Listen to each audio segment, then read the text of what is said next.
በጥሩ ሰዓት ላይ የደረሳችሁ ይመስለኛል። ምክንያቱም ከ3000 በላይ እኔ የማውቃቸው መጽሐፍ አዘዋሪዎች ነበሩ። እነሱ አሁን ከስራ ተወግደዋል፣ ወደ ተለያየ ስራ ውስጥ ገብተዋል። ከተማው ኦልሞስት ጭር ብሏል። መጽሐፍን በሚመለከት እነሱን ስትመለከቺ ሰው ያለበት ቦታ ድረስ ሄደው ነበር አስመርጠው የሚገዙት። ያ ለእኛ ትልቅ አድቫንቴጅ ነበረው። አድቫንቴጁ ምንድን ነው? ሰው ወጥኖ አስቦ መጽሐፍት ቤት ሄዶ መግዛት መከራ ነው የሚሆንበት።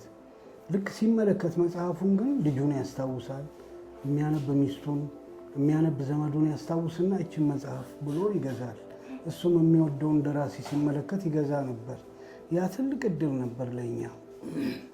አሁን ግን ኮምፕሊትሊ ቆሟል ማለት ይቻላል። ከተማ ውስጥ 10 የማይሞሉ ልጆች አይቻሉ። አሁን በፊት ከ3000 ከ4000 በላይ ነበሩ ነው። እንደውም በደንብ ስላልተቆጠሩ ነው። እነሱን ቀጥታ ጎጆ ይተካል ብዬ አስባለሁ። ምክንያቱም የትም ቦታ ይሁን ሰውየው ደስ ባለው ሰዓት ላይ፣ ዜናው በደረሰው ሰዓት ላይ ይሄ መጽሐፍ በጎጆ ይሸጣል የሚለው መረጃ በደረሰው ሰዓት ላይ ያችን አፕ አውርዶ ቀጥታ ያዛል። በሚቀጥለው ያለበት ቦታ ላይ መጥቶ መጽሐፉ እጁ ይገባል። ስለዚህ 2ቴም 3ቴም ማሰብ አይጠበቅበትም።